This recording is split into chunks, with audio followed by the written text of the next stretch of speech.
अपने बड़े भाई साहब को, माईराम जी को बुलाया। तो बुला के उन्होंने कहा भाई साहब आपके कितने पुत्र हैं? तो माईराम जी भी बड़े वो समझ गए बात को, और अब कुछ डर पूछा है वो, हाँ किस तरह पूछ रहे हैं। तो कहने लगे भाई मेरे 5 पुत्र हैं। कहने का भाव ये था कि उन्होंने ज्ञानी राम जी को अपना ही पुत्र मान रखा है। हाँ, वहाँ अपना पुत्र मान लिया। उसके बाद शिक्षा दीक्षा माईराम जी ने ही उनकी इवन देन लाहौर में भेजा, यानी कलाधर शास्त्री जी को। ये उनको संतुष्टि होगी जिस टाइम माई प्रसन्न जी थे कि भाई माईराम जी से जब उन्होंने पूछा कि तेरे कितने बेटे हैं तो उन्होंने कहा 5, तो उसको एक संतुष्टि होगी, आत्म संतुष्टि होगी। और कहते हैं कि कुछ दिन के बाद वो चल बसे। जो ज्ञानी राम जी के जो पिताजी थे माई प्रसन्न जी, वो चल बसे थे। वो भी आशु कवि थे जी। अच्छा, वो चल बसे, उसमें कुछ दृष्टांत, कुछ आंसू कवि थे। वो भी आंसू कवि थे। पिताजी ने, विलक्षण जी ने अपनी आत्मकथा मेरा गांव मेरा जीवन, अच्छा, उसमें दर्शाया है, उसमें लिखा है कि वो भी गीत लिखते थे, दोहे लिखते थे, भजन, सोरठा, और आशु कवि थे। तुरंत दोहा, कविता, कवित्व बोलते, कोई शब्द दिया और उसी टाइम बना दी, उसी समय बना देते थे। और मेलों में जाया करते। और आत्मकथा में लिखा है मेरा गांव मेरा जीवन में कि उनके साथ गांव और गवांड के 250-300 आदमी उनके साथ जाया। आपकी साइड तो मेले भी खूब लगे करते, रामरा का हो चाहे पिंडारा का हो। पिताजी ने वो गीत भी लिखा है, विलक्षण जी ने, सजना में जाएंगी मेले में बनवा दे। हाँ देखो कितना बड़ा गीत है, उसके विषय में एक अलग वीडियो बनाएंगे, क्योंकि वो एक अलग है, अध्याय है, बनवा दे सुनहरी। अच्छा, जिक्र आ गया थी ज्ञानी राम जी का। जी। ज्ञानी राम जी का जन्म किस टाइम का बताया जी, कुछ याद हो तो? ज्ञानी राम जी का जन्म है लिखा हुआ मेरे पास, मैं उस लिखित में आपको उनकी एक सामग्री प्रकाशित है, सांझी में प्रकाशित हुई है। अच्छा, उसी प्रति दूंगा मैं। सुरेश भारती नादान हुए पिताजी के शिष्य। अच्छा, उन्होंने सांझी में छापा था उनके बारे में, उनके जन्म के बारे में। वो हमारे परिवार से लिया उन्होंने। ठीक है। वो करवा चौथ के दिन पैदा हुए ज्ञानी राम जी। ज्ञानी राम जी। मतलब एज का कितना फर्क था ज्ञानी राम और माई राम जी का जी? वो तो करीब 20 साल का अंतर हुआ जी। मतलब वो न्यू कौन था कि मतलब कि कोई लंबा चौड़ा फर्क हो? 20-22 साल का तो अंतर था। इतना अंतर होगा में चाचा ताऊ और भतीजे में करीब 20-22 साल। यानी माई राम जी का, माई राम जी का आपने जो बताया कि माई राम जी के जो बड़े पुत्र यानी आपके पिताजी जी ज्ञानी राम जी से बड़े थे। ज्ञानी राम जी से करीब 4 साल बड़े होंगे वो। यानी भाई वो तो एक एज के हो गए, आण के हो गए। 4-5 साल, 3 से 5 साल का अंतर था। अच्छा, ये सच्चाई है कि ज्ञानी राम जी लाहौर पढ़ के आए 1940 में? ये बिल्कुल सच्चाई है जी। मैं उनका एक दृष्टांत और बताता हूँ। अच्छा, ज्ञानी राम शास्त्री जी का। ज्ञानी राम शास्त्री जी एक तो लाहौर ओरिएंटल कॉलेज लाहौर में पढ़े। ओरिएंटल कॉलेज लाहौर में पढ़े हुए हैं। मैं उनके पास अक्सर जाता था लुधियाना, यानी मैं अपनी ससुराल जाता था। वो बताता हूँ मैं, ज्ञानी राम जो माई राम जी थे, माई राम जी का स्वर्गवास हुआ है 1964 में, और ज्ञानी राम जी का स्वर्गवास हुआ शायद 2005 में, 2005 में। मैं सही 5 या 4 के आसपास बताऊंगा। नहीं, मतलब उनके प्रमाणित तिथि है। हाँ, ज्ञानी राम जी के साथ तो बड़ा लंबा समय व्यतीत किया हुआ है। हाँ, अपना समय व्यतीत किया है। यहाँ मेरे पास आके रहते थे ज्ञानी राम शास्त्री जी, और उन्होंने कुल मुझे 3-4 रचनाएं सुनाई होंगी, लेकिन मूड बन गया। अदरवाइज हमारे परिवार में कभी कोई रचना इस प्रकार से। अब जो जानकारी आने का सोर्स है वो देखो आप कि ज्ञानी राम जी 2005 में एक्सपायर हुए हैं, स्वर्गवास हुआ है, और ज्ञानी राम जी इनके पास आते थे, और ज्ञानी राम जी ने माई राम जी के साथ बहुत लंबा टाइम बिताया है। उनकी रचनाएं कुछ ऐसी है, ये नहीं बता सकता कि ये माई राम जी की है या ज्ञानी राम जी की है। उसके विषय में भी एक बार पूछेंगे, एक रचना है उनकी ऐसी ही। तो आप बता रहे थे सर ज्ञानी राम जी के विषय में कि वो लाहौर से पढ़े हुए हैं, ओरिएंटल कॉलेज लाहौर से पढ़े। और उनके एक मित्र का भी नाम मुझे याद है गया, तो पंडित शंकरदत्त शास्त्री जी चल बसे हैं वो भी। अच्छा, हरियाणा संस्कृत साहित्य पुष्प वाटिका एक पुस्तक लिखी है संस्कृत में। पुराने आदि संस्कृत के साहित्य के कवि हुए हैं। उनका उन्होंने हिंदी रूपांतर करके उनकी व्याख्या करके श्लोकों की 3-4 व्यक्तियों ने, सभी माघ हुए हैं, जैसे कालिदास हुए हैं, भवभूति हुए हैं। तो ये पढ़े किस सन में? मतलब आजादी से पहले पढ़ के आ लिए? मतलब एक था सन 47 में जो मारकाट हुई थी ना जी। हाँ। मारकाट में ये भी मारकाट में भेंट चढ़ सकते थे ज्ञानी राम जी। उन्होंने बताया क्या हुआ। आपके पिताजी भी थे उस दौर पे साथ में? पिताजी साथ में नहीं थे, लाहौर गए। अच्छा, पिताजी भी लाहौर गए हैं। वहाँ कोई एग्जाम देने गए थे, किस चीज़ का देने गए हैं, प्रभाकर का या किस प्रकार का। पिताजी भी वहाँ गए हैं। और माई राम जी भी पिंगल पढ़ाने लाहौर किस कॉलेज में गए हैं तो मुझे ज्ञान नहीं है। पिंगल पढ़ाने के लिए पिंगल पढ़ाया करते माई राम जी, और रामकिशन व्यास जी के साथ वहाँ उनको लेके भी गए थे सांग करवाने के लिए। हाँ, ऐसे चर्चा में आया है। सांग करवाने नहीं जी, पिंगल पढ़ाने के लिए। तो अपने परम शिष्य रामकिशन व्यास जी को भी साथ में लेके गए हैं। तो ज्ञानी राम जी लाहौर पढ़ते थे, 1946-47 की बात है ये? हाँ जी, वहाँ लाहौर पढ़ते थे और वो बताते थे कि जब मैं लाहौर अटारी बॉर्डर के ऊपर जब मैं आया ना, अटारी बॉर्डर बाउंड्री पे है, वहाँ जो मेरे बाद जो ट्रेन आई वो सारी काट दी गई थी, और उससे पहले जो ट्रेन आई है उसमें ज्ञानीराम शास्त्री जी उस ट्रेन में आए थे। अगर अगली ट्रेन में आते तो वो भी नहीं बचते, ये हम कह सकते हैं। वो कहते थे बड़े दुख के साथ, बड़ी मैं एक सौभाग्यशाली हूँ जो बच गया, क्योंकि उसी ट्रेन, एक ट्रेन जो पहले आ गई वो तो बिल्कुल सही आ गई शांतिपूर्वक, उससे बाद अगली ट्रेन वहाँ के लोगों ने जो मारकाट मची, जिसने भी जो भी जैसे किया गलत हुआ उस समय में, और वो अगली ट्रेन पूरी साफ कर दी गई थी। बहुत वहाँ हिंदू लोग मार दिए गए थे। वो एक बड़ा गलत हुआ बिल्कुल, था। बिल्कुल, भारत के इतिहास में, पाकिस्तान या भारत के इतिहास में एक काली हिस्ट्री है, जिससे भी जो भी हुआ। तो ज्ञानी राम जी उसके बाद अपने यहाँ आ गए, अपने घर पे आ गए मारकाट के बाद? एक बार गांव आ गए, सीधे गांव आ गए। सीधे गांव आ गए। हाँ। उस टाइम के बाद फिर ज्ञानी राम जी शादीशुदा थे या उसके बाद शादी हुई है उनकी? देखो जी, मैंने उनके ऊपर जो मैंने लेख बताया ना, सुरेश भारती नादान ने लिखा है हमारे पारिवारिक संपर्क से पूछताछ करके, वो प्रमाणित है। वो देख के उनके बारे में या तो मुझे आप समय दे तो मैं अभी उनका एक उससे आपको ये बता सकता हूँ, बट ये सभी प्रमाणित हैं, सभी बातें मैं उसमें से देख के जैसा अपना जिक्र चल रहा था सर, ज्ञानी राम जी के जन्म कब हुआ? जी आप बता रहे थे जन्म उनका उनका जन्म करवा चौथ के दिन हुआ 1923 में। जन्म 1923 में हुआ उनका जन्म। ठीक है। और जैसे आप पूछ रहे थे, उनका अवसान जो हुआ वो 12 अप्रैल 2004 में, बैसाखी से एक दिन पहले, बैसाखी से एक दिन पहले उनका स्वर्गवास। ठीक है सर। जन्म जो आपने बताया कि करवा चौथ के दिन 1923 ईस्वी में उनका जी जन्म हुआ, और उनका स्वर्गवास कब हुआ? स्वर्गवास हुआ जी उनको उनका बैसाखी से 13 अप्रैल, एक दिन पहले 12 अप्रैल 2004 में। 12 अप्रैल 2004। ज्यादा समय नहीं हुआ है अगर देखा जाए तो, मतलब आपने तो बड़ा कुछ नजदीक से उनको देखा है। मेरे पास यहाँ आके, हमारे परिवार में हमारे पास आके यहाँ रुकते थे, पिताजी के पास आके रुकते थे, और बड़े खुशी के साथ आया करते, 15-15, 20-20 दिन। एक बार तो उन्होंने आंखों का ऑपरेशन यहाँ हिसार में ही करवाया। अच्छा। वहाँ छोड़ के, बोले उनको बड़ा प्यार मिलता था यहाँ, तो ज्ञानीराम शास्त्री जी आ जाते थे यहाँ बड़े भाई के पास, तो बैठ के साहित्य चर्चा करते थे। वो वहाँ से पढ़ के आए लाहौर से जब, जी उसके बाद उनकी शादी कौन से गांव में हुई ज्ञानीराम जी? जींद जिले में ललित खेड़ा गाँव में। जींद जिले में ललित खेड़ा जी, ये पिंडारा से आगे, पिंडारा जींद से गोहाना रोड पे पड़ता है, बाएं हाथ को गांव ललित खेड़ा। तो उनके परिवार में, मतलब उनके बच्चे ज्ञानीराम जी के, ज्ञानीराम शास्त्री जी ने, क्योंकि वहाँ जय हिंद कॉलेज के नाम से। अच्छा, ज्ञानीराम शास्त्री जी लुधियाना चले गए थे और वहाँ पे उन्होंने अध्यापन कार्य किया। उन्होंने अपना स्कूल खोला जय हिंद कॉलेज के नाम, जय हिंद कॉलेज के नाम से वहाँ पे स्कूल की स्थापना करी। अपने स्कूल का नाम भी मतलब एक जय हिंद रखा, क्योंकि विलक्षण जी की रचनाओं में, ज्ञानीराम जी की रचनाओं में और माईराम जी की रचनाओं में देशभक्ति और धार्मिकता बड़ी कूट कर भरी हुई। बिल्कुल। तो उन्होंने तो अपने स्कूल का नाम ही जय हिंद कॉलेज रख दिया, जहाँ की प्रभाकर, बीएड, ओटी, उस जमाने में ओटी हुआ करती, ओटी होती थी। हाँ, संस्कृत और हिंदी की पढ़ाई करवाया करते हैं। हाँ, बिल्कुल होती थी। संस्कृत के ज्ञानीराम शास्त्री जी बड़े अच्छे विद्वान थे। अच्छा, मतलब वो उस टाइम पे आपका परिवार हिसार शिफ्ट था और वो चले गए लुधियाना? वो वहाँ चले गए लुधियाना में। कोई वहाँ पे होगा, वहाँ पे जाने के बाद भी उन्होंने काफी रचनाएं लिखी है। वहाँ पे उनके साथ में एक उनकी ग्रेटनेस कहूँ या क्या कहूँ, कि उन्होंने वहाँ केवल और केवल हरियाणा साहित्य का सृजन किया। पंजाब में रहते हुए पंजाबी में साहित्य नहीं लिखा। कोई मेन रचनाएं उनकी जो आपको याद हो? हरियाणी में हाँ, जो उनकी ज्ञानीराम जी की रचनाएं, उनकी एक बड़ी प्रसिद्ध रचना है, लोग गाते हैं, बुजुर्ग लोग भी गाते हुए सुने हैं मैंने, कि सदी 20वीं पाछे लोगों ऐसा जमाना आवेगा, इतनी खिलकत बढ़ जाएगी, मानस ने मानस खावेगा, सब लोभ सिमाने हो जाएंगे, बीच बीच में टप्पे बता रहा हूँ। हाँ। सब लोभ सिमाने हो जाएंगे, घर घर चौकी थाने हो जाएंगे, और दो ऊपर नीचे दो रास्ते हो जाएंगे। इस प्रकार से लाइनें हैं, और आखिर में कहते हैं जब छोरी ने चांद लोक पे ब्याहन जावेगा। ये कल्पना है, कवि की पहले ही कर चुके हैं, जिसमें से मैं कहता हूँ 99% बातें हूबहू पूरी होगी एक चांद लोक पे ब्याहन से पहले की। मुर्दा मानस भी क्या करेंगे, ना कोई चिता जलावेगा, मानस ने मानस खाओगा। कुछ इस प्रकार का वो गीत है, बड़ा अच्छा गीत है। एक था वो गरीब किसान की दिवाली, गरीब किसान की दिवाली बड़ा प्रसिद्ध गीत है, बड़े लोग गाते हैं उसको। वो उसके बड़ा सुंदर गीत है वो भी।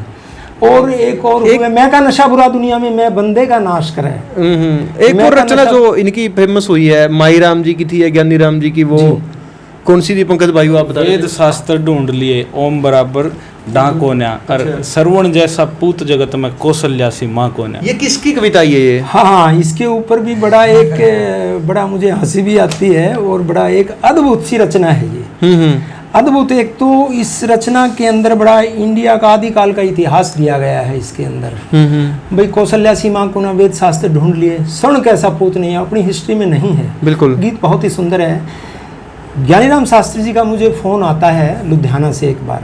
अच्छा भाई बेटे नरेश, आप जो है साहित्य में रुचि रखते हैं। हाँ। मैं जब मानूंगा जब मुझे आप मेरा एक गीत जो कि मुझे बीच बीच में याद आता है, मैं उसको लिखूं कैसे अब, क्योंकि मैं पुस्तक प्रकाशित करवा रहा हूँ। वो गीत मुझे कहीं से मिले तो वो गीत दो मेरा। मतलब उनका लिखा आया था, वेदना है, भूल लग रही थी उसका, भूल लग रही थी। बुजुर्ग हो गए थे करीब उस समय 76-70 साल के तो हो गए। बिल्कुल।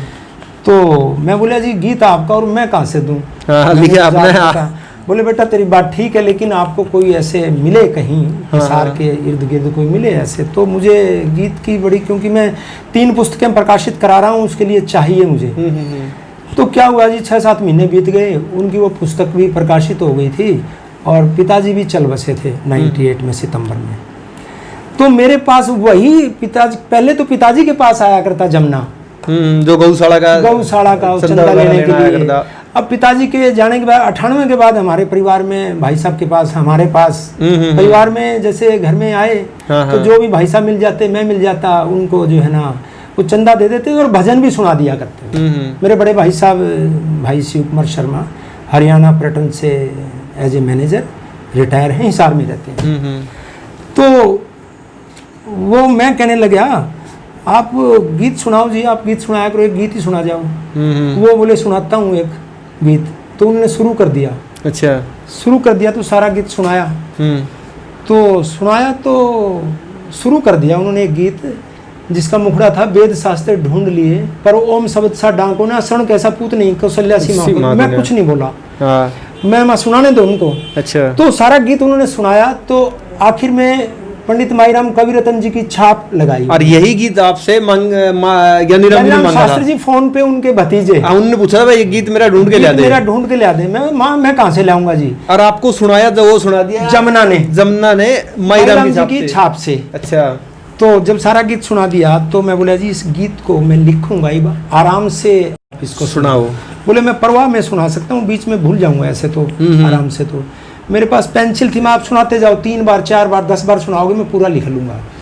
फिर जब उन्होंने लिखा तो माईराम जी, मैं बोला ये क्या, ये तो ज्ञानीराम जी तो कह रहे हैं ये मेरा गीत है। हाँ। बचपन का लिखा हुआ है ये तो 60-70 साल पहले, और माईराम जी के गाया जा रहा है हरियाणा में गीत। ये क्या है बताओ आप। बोले नहीं ये माईराम जी का ही गीत है, जमुना जी ने मुझे कहा। तो फिर मैंने गीत लिख लिया उससे। ठीक है। और गीत लिख के रात को फ़ोन किया लुधियाना ज्ञानीराम शास्त्री जी के पास। मैं चाचा जी आपका गीत निकाल लिया मैंने, ढूंढ लिया। बोले कैसे मिला वो, कैसे मिला? मैं ऐसे विष्णुदत्त जी के चेले जमुना जी आए थे और मैंने उनसे लिखा, लेकिन वो छाप तो माईराम जी की लगाते हैं, दादाजी की लगाते हैं, आपके ताऊ जी की छाप लगाते हैं। हंसने लग गए। बोले हाँ ये बताता हूँ तुझे क्या थी। ये बात क्या थी? बोले ये गीत शुरू क्या किया करते, कई भजन जो है ना वो मेरे ताऊ जी शुरू कर देते थे माईराम जी। अच्छा। वो भजन शुरू कर दिया और वो नींद आ गई भाई भजन लिख दिया, जैसे 2 कली लिख दी, 3 कली लिख दी, एक टेक लिख दिया, एक कली लिख दिया, मुखड़ा बना दिया। उसके बाद मैं और विलक्षण जी कई बार क्या करते, यानी जो आपके पिताजी कई बार हम उनके जो है ना वो सुबह उठ के जंगल पानी जाते थे, गाँव में बोलते हैं स्नान ध्यान करने के लिए। तो वहाँ उस जगह से वो अनुपस्थित रहते थोड़ी देर। तो हम घंटा 1.5 घंटे के अंदर क्या करते थे वो देख लेते, तो तकिया के नीचे या उनकी जो कल का मसाला क्या है, तो वो रचना पूरी कर दिया करते। यानी शुरू तो माईराम जी कर देते और खत्म जो करया करते वो ज्ञानीराम जी और तारादत्त विलक्षण जी करया करते। विलक्षण जी कई बार कर देते। मैं अधिक ज्यादा संख्या नहीं थी, हो सकता है 5, 7 या 10 हों। हाँ, जो भी रचना है, वो प्यार में कहो या मजाक में कहो या सम्मान में कहो। और वो कई बार कहते थे, बड़े खुश हो जाते थे और हमें धमकाते हुए तुम क्यों वो कर रहे हो भाई ऐसे। धमकाने का मतलब अच्छा, प्यार तो में। वो ये प्यार चक्कर में हो कहते गया। तो बेटा हाँ ये क्या करते हो, मैंने लिखने दिया करो, अब तुम क्यों बीच में अपनी वो लगा। तो वो चक्कर हो गया कि वो चक्कर हो गया जी।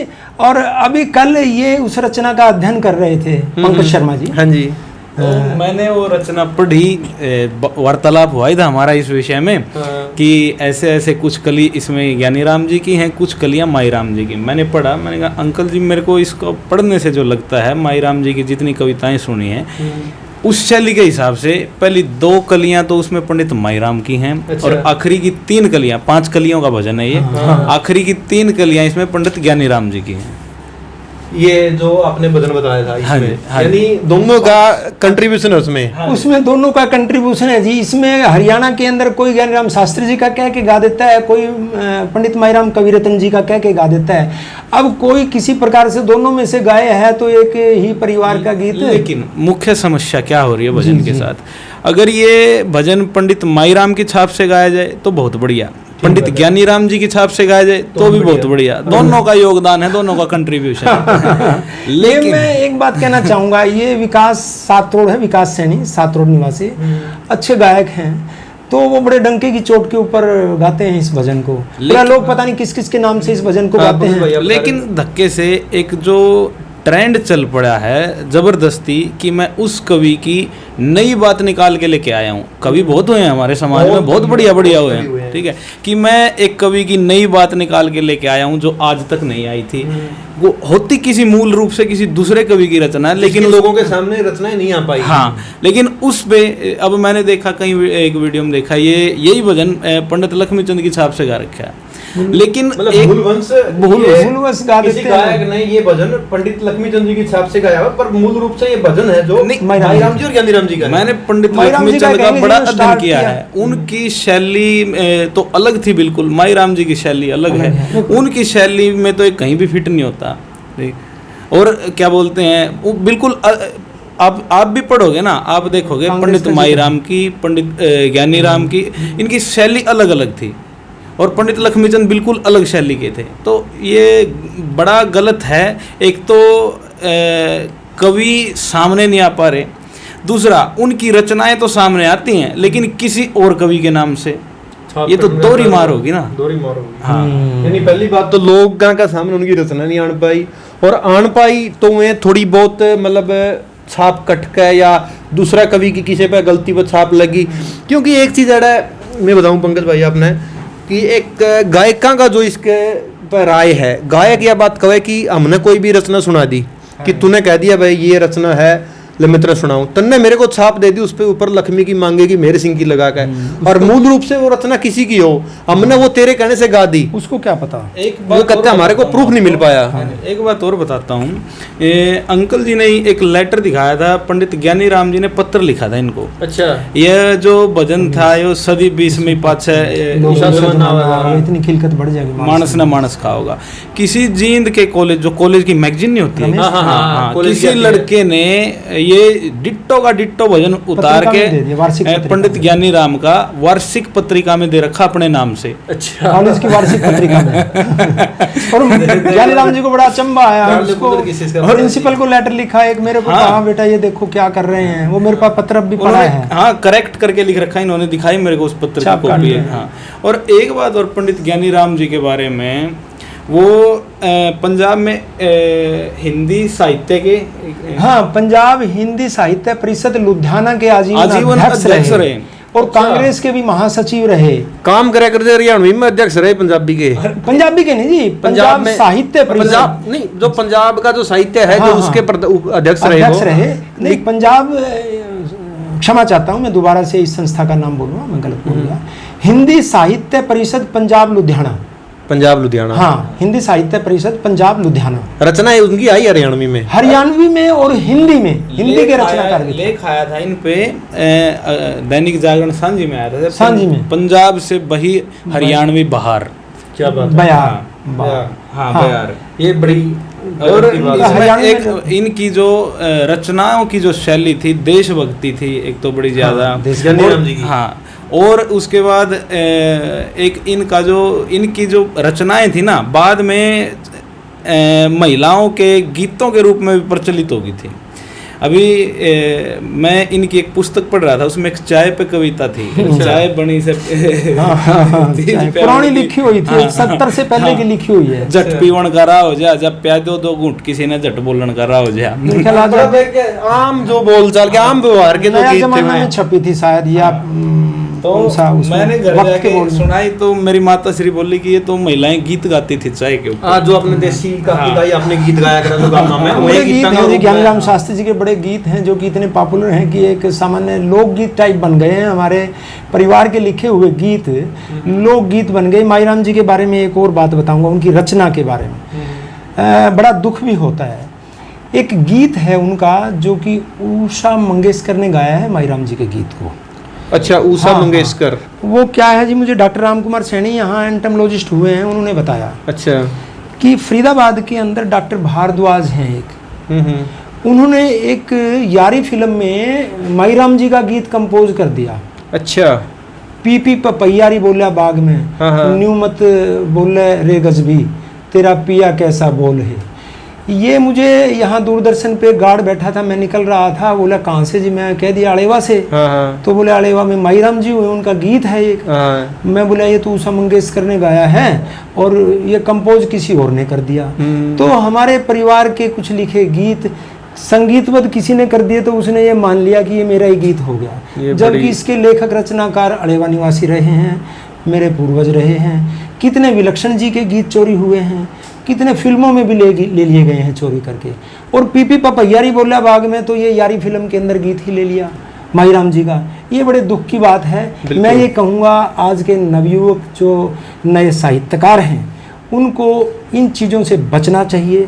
तथ्य गीत जो है प्रमाणित गीतों को गाना चाहिए, किस रचनाकार का है, अन्यथा गीत को नहीं गाना चाहिए। केवल प्रकाशित हो चुके हैं, चाहे वो पंडित लक्ष्मीचंद के गीत हैं, उनके गीतों की भी छाप नहीं तोड़नी चाहिए।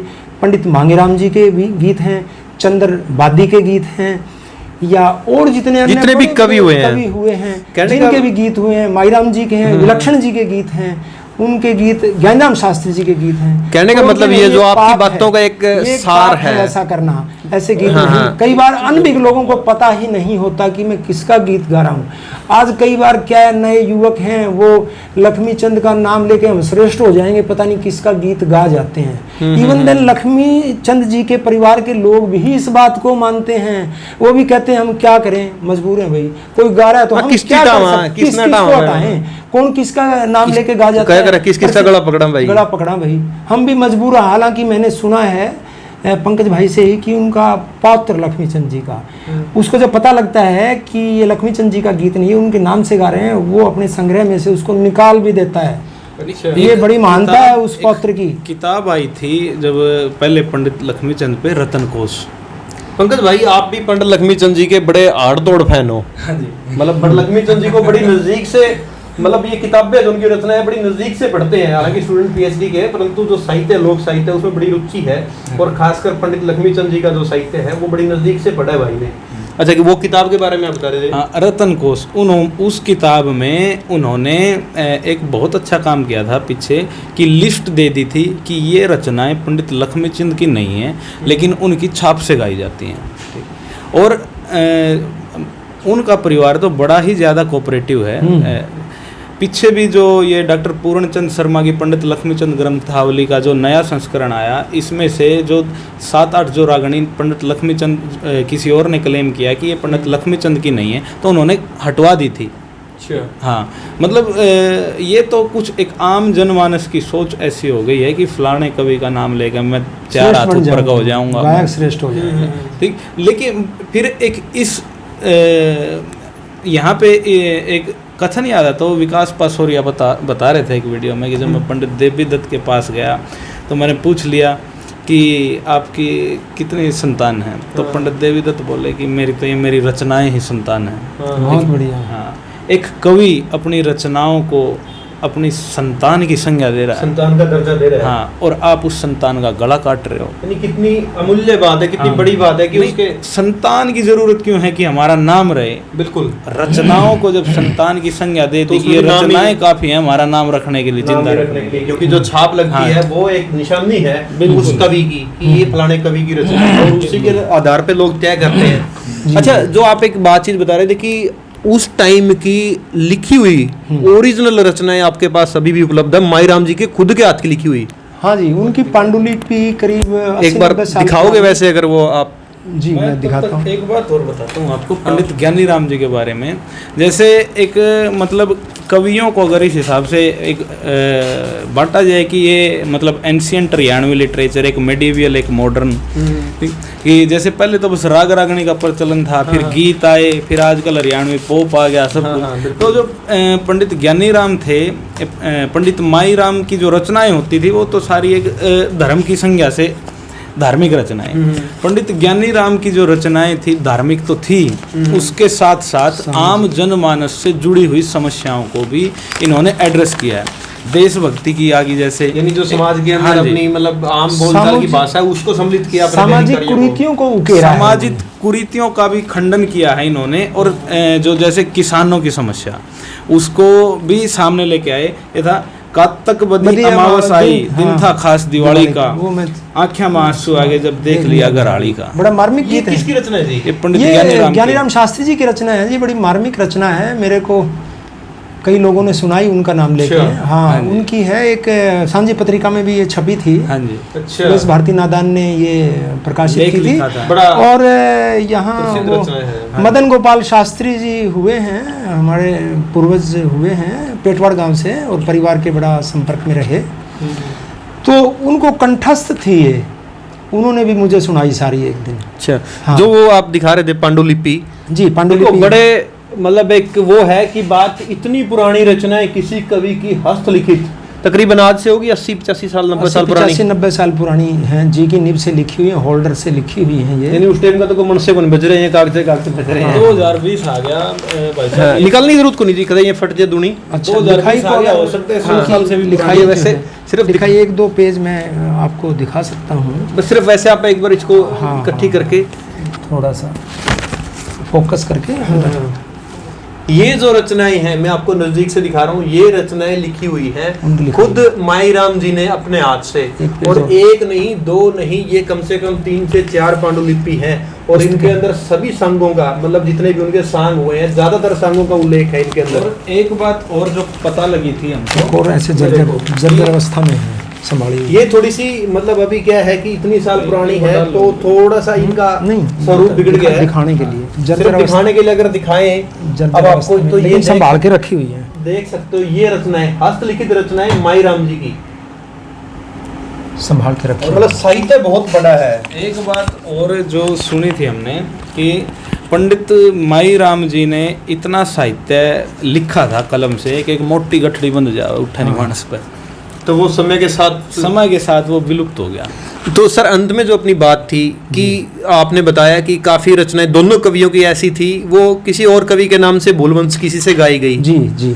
तो आप जिक्र कर रहे थे कोई आप माईराम जी की कोई एक रचना थी जो आकाशवाणी रोहतक पे आती थी, किस पे आती थी? हाँ, ऐसा था, पिताजी ने बताया, दादाश्री की, माईराम जी की एक रचना थी जो कि आकाशवाणी रोहतक से प्रसारित होती रही। अच्छा। एक हरियाणा के प्रसिद्ध कवि के नाम से, मैं नाम नहीं लेना चाहूंगा, ठीक बात है, कोई बात नहीं। तो उनके नाम से प्रसारित होती रही, और पिताजी ने कई पत्र लिखे आकाशवाणी रोहतक के डिप्टी डायरेक्टर को, भाई ये मेरे पिताश्री की रचना है माईराम जी की, कृपया इसको इनके नाम से गवाई जाए, आप दोबारा संगीतबद्ध करा के और किसी कलाकार से या इसी कलाकार से इसको नए तरीके से इन्हीं के नाम से गवाई जाए, जिसकी जो असली हकदार है इसका उसके नाम से, उसके नाम से गाई जाए। लेकिन ऐसा नहीं हुआ, फिर भी वो रचना वही, क्योंकि उन्होंने एक बार उसको कंपोज करवा दिया, वो फिर चलाए जाए।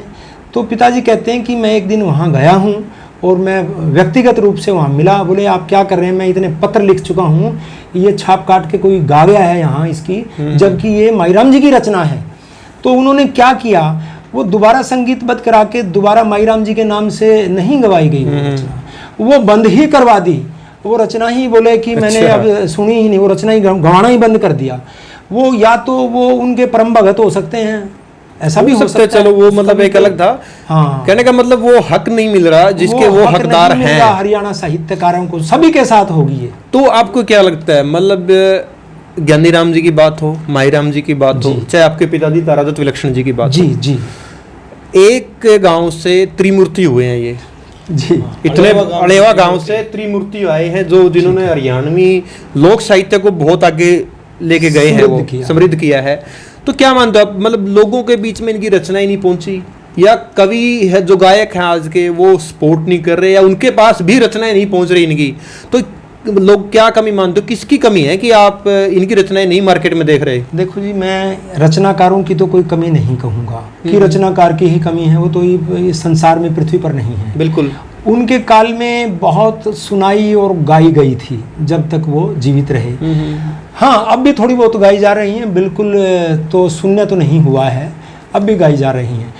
लेकिन कुछ गायकार, नए नए गायकार आ गए हैं जो खुद रचना तो करते नहीं। मैं उनसे कहूँगा, आह्वान करूँगा कि वो रचना भी करें, अपनी रचना खुद लिखें और रचना की तरफ भी ध्यान दें, लिखने की तरफ, और उस तथ्य की तरफ भी ध्यान दें कि ये किसकी रचना है, और वो प्रमाणित करके ही उस रचना को गाएं। जैसे मैं पहले भी कह चुका हूँ, ये वही, मतलब कोई भी अगर नई रचना किसी भी गायक के सामने आती है, अगर उसको ये कन्फर्म नहीं है कि ये हो सकता है पता नहीं किसकी हो और भूलवंश को गाई ना जाए, कम से कम उसके परिवार से या उसके जो भी मतलब उस प्रणाली से जो भी हुए हैं उनसे एक बार वो कन्फर्म करे कि ये रचना वास्तव में उनकी है या नहीं है। यह मैं कहना चाहूँगा कि नए गायक हैं वो मुझसे संपर्क कर सकते हैं। मेरे पास ज्ञानीराम शास्त्री जी का, दादा श्री पंडित माईराम कविरत्न जी का और इवन देन विलक्षण जी का मेरे पास अपार साहित्य है, वो मेरे से संपर्क कर सकते हैं। अगर रचनाओं की बात जहाँ तक है, अगर कोई भाई ये चाहता है, कोई गायक आज का है जो ये चाहता है कि माईराम जी अलेवा, ज्ञानीराम जी अलेवा और तारादत्त विलक्षण जी, अगर इन तीनों में से किसी की भी रचना चाहिए तो प्रमाणिक है, ये नहीं कि किसी की, अब जैसे ये माईराम जी के हाथ की खुद की लिखी रचनाएं अगर किसी को चाहिए तो वो हिसार में है, इनका परिवार रहता है, यहाँ से इनसे वो रचनाएं ले सकता है। अगर कोई मार्केट में अगर कोई नई रचना गाना चाहता है तो 501 सेक्टर 15। पंकज भाई आप क्या कह रहे थे? मैं एक बात और कहना चाहता हूँ कि ये जो हरियाणा में जब से साहित्य, इसका इतिहास हम ट्रेस तो कभी कर ही नहीं पाते, क्योंकि हमारे बड़ों की भी कहीं ना कहीं कोई भूल रही है कि इसको वो ना तो संकलित कर पाए ना लेखनी में डाल पाए। सही बात है। इसीलिए अब जो भी सुनता था, जो भी एक श्रुति आधारित ही होता था, जब कुछ किसी की रचना सुनी कि ये पंडित लक्ष्मीचंद की, पंडित मांगेराम की, ये वो, ठीक है, कि हो सकता है कि जिन कवियों के नाम से रचनाएं गाई जा रही है, ये भी मैंने तो अध्ययन किया बहुत ज्यादा कि उनकी भी बहुत सारी रचनाएं विलुप्त हो चुकी हैं। बिल्कुल, ठीक है। अब रचनाएं विलुप्त हो चुकी हैं तो लाजमी है कि कई बार ये लग जाता है कि हाँ, कि ये नई पंडित लक्ष्मीचंद की, पंडित मांगेराम की नई बात आई है, ठीक, तब तक तो ठीक है। लेकिन जब उस पर सवाल खड़े होने लग जाते हैं कि एक कवि का परिवार है, जैसे पंडित माईराम की रचना थी, पंडित माईराम ज्ञानीराम जी की, दोनों की, कि ओम बराबर ना कोना, वो पंडित लक्ष्मीचंद के नाम से गाई जा रही है। अच्छा। लेकिन अब सवाल उठा है, प्रमाण दिया गया है कि वो पंडित माईराम, पंडित ज्ञानीराम के कलम से निकली है, तो अब उस पे जो गलत छाप लग रही है अब तो बंद हो जाए।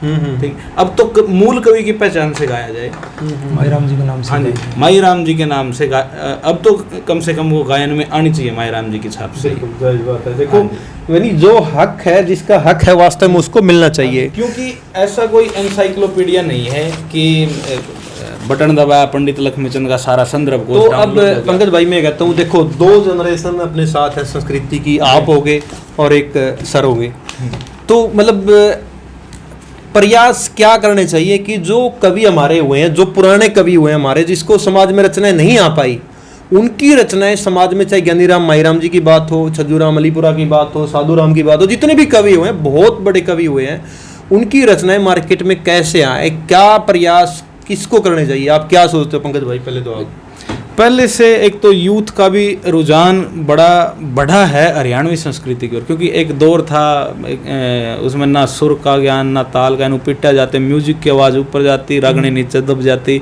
सुनने में नहीं आता, ठीक। लेकिन आजकल जो नए नए गायक आ रहे हैं उनको भी अपनी क्योंकि अगर आप गायन के क्षेत्र में आ रहे हैं, अब आपका शौक मात्र नहीं रहा, अगर आप घर से बाहर निकल के किसी मंच पे गा रहे हैं, अब आप ये गायन की जो कला आपने जिसका कार्यभार संभाला है, एक बहुत बड़ी जिम्मेदारी के साथ आपके ऊपर आई है। उस जिम्मेवारी का पालन करना आपका कर्तव्य है कि जो रचना आप गा रहे हैं वो विवादित तो नहीं, विवादित है तो उसका विवाद कैसे सुलझाया जाए, सही फैसला करके मूल छाप से ही वो रचना सामने आए। क्योंकि इसमें जो हमारे बुजुर्ग कलाकार थे वो बहुत सारे तो गाना छोड़ गए, अब तो जो आगे कार्यभार है बस नए कलाकारों के सिर पर ही है।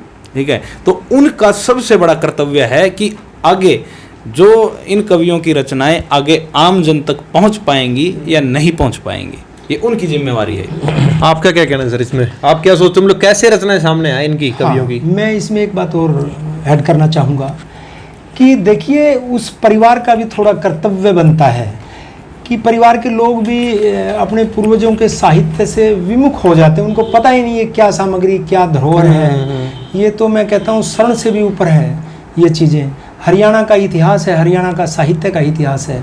परिवार, हर परिवार जो रचनाकार पुराने हुए हैं हरियाणवी के, उनके परिवार के लोगों को भी वार्षिक एक कम से कम अपने बुजुर्ग के ऊपर, अपने पूर्वजों के ऊपर, साहित्यकारों के ऊपर एक एक कार्यक्रम वार्षिक, उनकी जयंती के ऊपर वार्षिक कार्यक्रम करना चाहिए और उन लोगों को निमंत्रण देना चाहिए, गायकों को, कलाकारों को, सांगियों को, रागनी प्रतियोगिता के जरिए या किसी और बात के जरिए कि वो उनकी ही रचना सुनाएं, जिससे उनकी रचना पॉपुलर हो जाएंगी, लोगों को पता चलेगा, उन आर्टिस्टों को पता चलेगा, श्रोताओं को पता चलेगा, ग्रामीण लोगों को पता चलेगा ये उसकी रचना है। बिल्कुल। दूसरी बात इसमें थोड़ा सा मैं कहूँगा कि अब एक खोज की भी कमी है। हरियाणा साहित्य अकादमी जो कि हरियाणा साहित्य के ऊपर काम कर रही है, उसको भी चाहिए कि हरियाणा के ऐसे ऐसे साहित्यकार जो किसी कारण से रेत के नीचे उनका साहित्य अट गया है, दब गया है, उसको उकेरे और उनके ऊपर या तो पुरस्कार लागू करे। उनके ऊपर चुनिंदा लोगों के ऊपर पुरस्कार हैं, जिलावार पुरस्कार लागू कर सकती है, हरियाणा स्तर के ऊपर पुरस्कार लागू कर सकती है, जिला के ऊपर उनका कार्यक्रम कर सकती है जिस जिले के वो लोग हैं। हरियाणा साहित्य अकादमी जिस जिला का वो साहित्यकार रहा है उसके जिले में कार्यक्रम आयोजित कराएं और उनके साहित्य को आप प्रकाशन भी कराना चाहिए। कहने का आपका मतलब ये है, सरकार की तरफ से ये है कि हरियाणा साहित्यिक अकादमी है, हाँ, कवि के गांव में या जिले में कोई ऐसा प्रोग्राम करवावे कि उसका नाम लोगों के बीच में आवे और उसका जो डाटा है, बिल्कुल, यानी जो उसकी रचनाएं है वो प्रकाशित करवाने का वो काम करे। क्योंकि हर कवि का परिवार इतना समृद्ध नहीं है कि वो अपने बलबूते पे सारा सौदा करवा सके। नहीं, कई के परिवार समृद्ध हैं, कई के नहीं, रुचि कम ले रहे हैं। मैं उनको भी कहना चाहूंगा परिवारों को भी कि अपने बुजुर्गों का साहित्यकार जो हुए हैं परिवार में, उनका रचनाओं को खुद भी पढ़ें।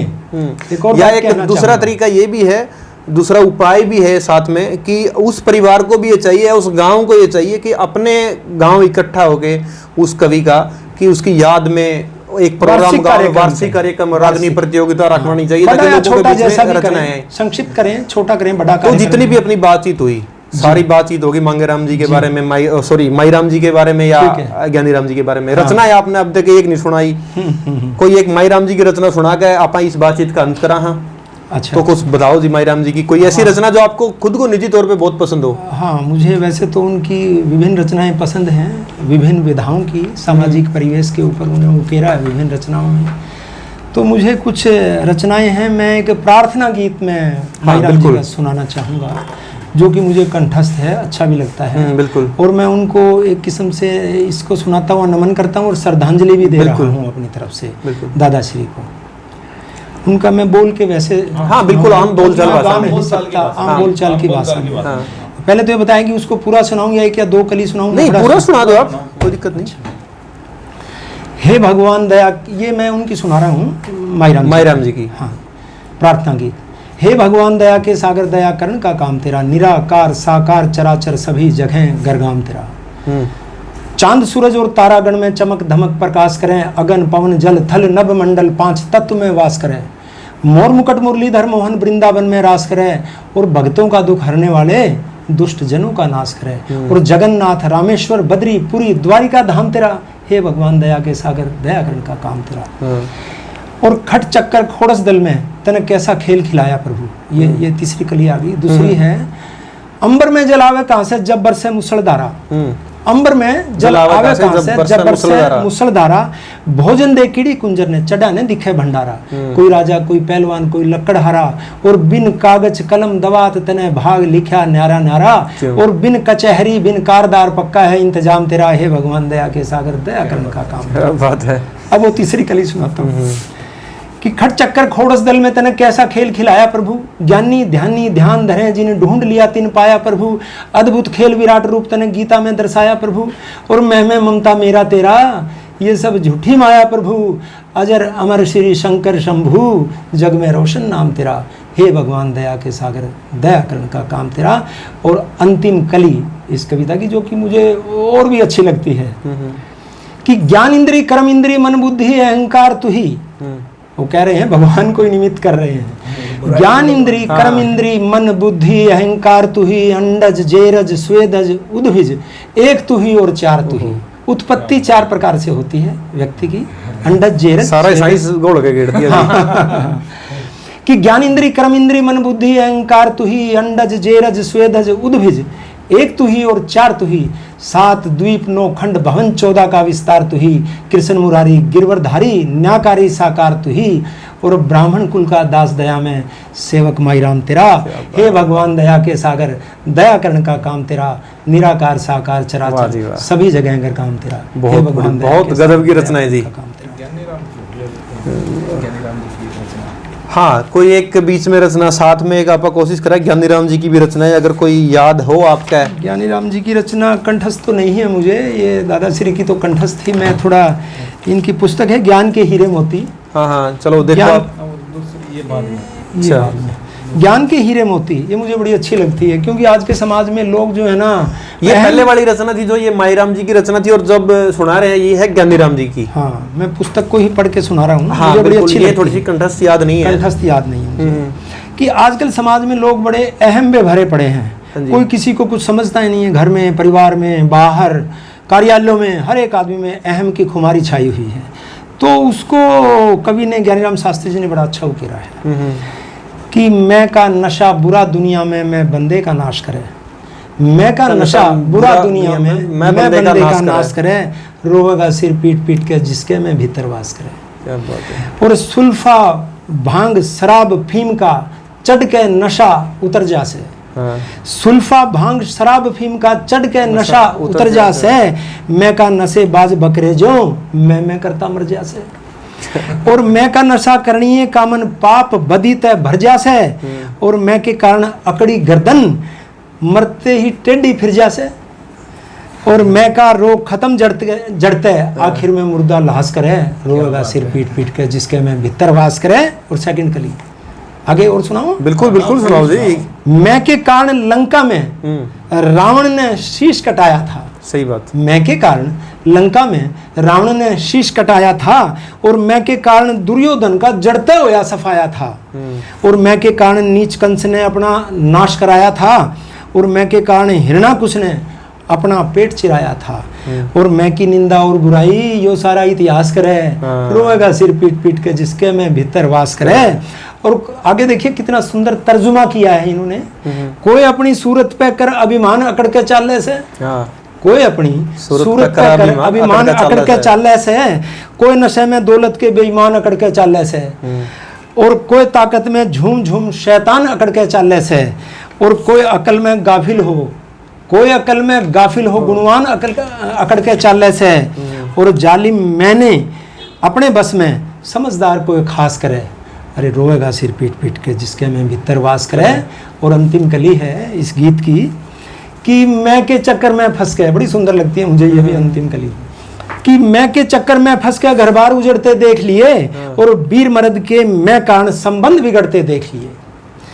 मैं के चक्कर में फंस के घर बार उजड़ते देख लिए, वीर मर्द के मैं कारण संबंध बिगड़ते देख लिए, बड़े बड़े लीडर में कारण रोज झगड़ते देख लिए, और बड़े फिरे भगवान कई में कारण लड़ते देख लिए। और हे भगवान बचाइए मैं ते यो ज्ञानी राम अरदास करे, हे भगवान बचाइए मैं ते यो ज्ञानी राम अरदास करे, रोएगा सिर पीट पीट के जिसके में भीतर वास करे, और मैं का नशा बुरा दुनिया में, मैं बंदे का नाश करे। देखो कितनी बढ़िया बात एक लिखी कि मैं का मतलब होगा घमंड कि सिर्फ मैं। परंतु आज का दौर में जो जरूरत है, जितने भी संस्कृति प्रेमी है, चाहे कोई गाने वाला हो, सुनने वाला हो, लिखने वाला हो, सबने जरूरत है कि वो मैंने छोड़ के हम पे आवे। कि किसी एक आदमी की संस्कृति नहीं है हरियाणा की। अगर कोई न्यू कहना चाहे माई राम ही परिपूर्ण नहीं, जितने भी अपने कवि हुए हैं, आदरणीय कवि हुए हैं, जो भी हमारे मान कवि हुए हैं, जितने भी गायक हुए हैं, उन सबसे मिला के हमारी संस्कृति बनती है।